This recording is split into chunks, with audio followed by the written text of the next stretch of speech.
Bom, o experimento de hoje se chama Freio de Indução, apresentados por alunos do 100-123, terceiro ano A, contendo os alunos Rinha Souza, Rinha Victor, Guilherme e Maicon. Para esse experimento, utilizamos uma barra de ferro, um tubo de cano PVC, um tubo de alumínio, um tubo de cobre e 3 ímãs fortes. O experimento consiste em soltarmos os 3 ímãs ao mesmo tempo e comparar a velocidade que cada um deles cai. Como pode ver, cada um deles tem uma velocidade diferente, sendo o de cano PVC o mais rápido a cair, o de alumínio demora um pouco mais, já o de cobre demora bastante.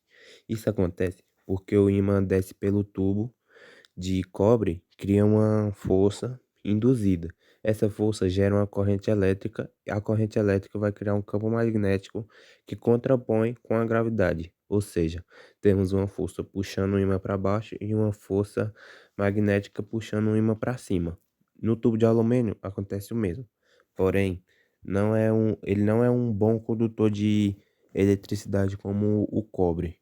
E já o tubo de PVC não acontece, ele cai praticamente instantaneamente, porque ele não é um condutor de energia, de eletricidade. Questão 3. Como funciona a geração de energia nos ímãs?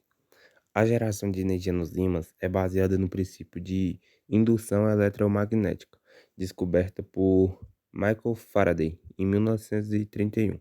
Esse princípio estabelece que um campo magnético em movimento pode gerar uma corrente elétrica em um condutor próximo. Questão 14. Qual a lei de Lens?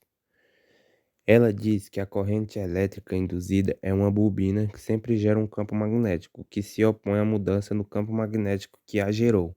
Isso é conhecido como força eletromotriz induzida, ou simplesmente fé induzida. É uma prioridade fundamental da eletricidade e do magnetismo. Questão 15. Como se utiliza a lei de Lens para determinar o sentido da corrente elétrica gerada? Bom, primeiro, determine a direção do campo magnético que está mudando. Segundo, determine a direção da corrente elétrica induzida no circuito. Terceiro, aplique a regra da mão direita para determinar a direção da força magnética no circuito. Quarto, aplique a lei de Lens para determinar o sentido da corrente elétrica induzida. Bom, em resumo, a lei de Lens afirma que a direção da corrente elétrica induzida se opõe à mudança do campo magnético original que a induziu.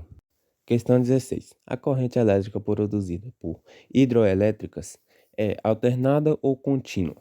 Bom, a corrente elétrica produzida por hidroelétricas é alternada. A maioria das hidroelétricas utilizam geradores síncronos que geram a eletricidade AC. Esses geradores utilizam a força da água para gerar turbinas que acionam um rotor que gira dentro de um estator, que é um conjunto de bobinas de fios fixas.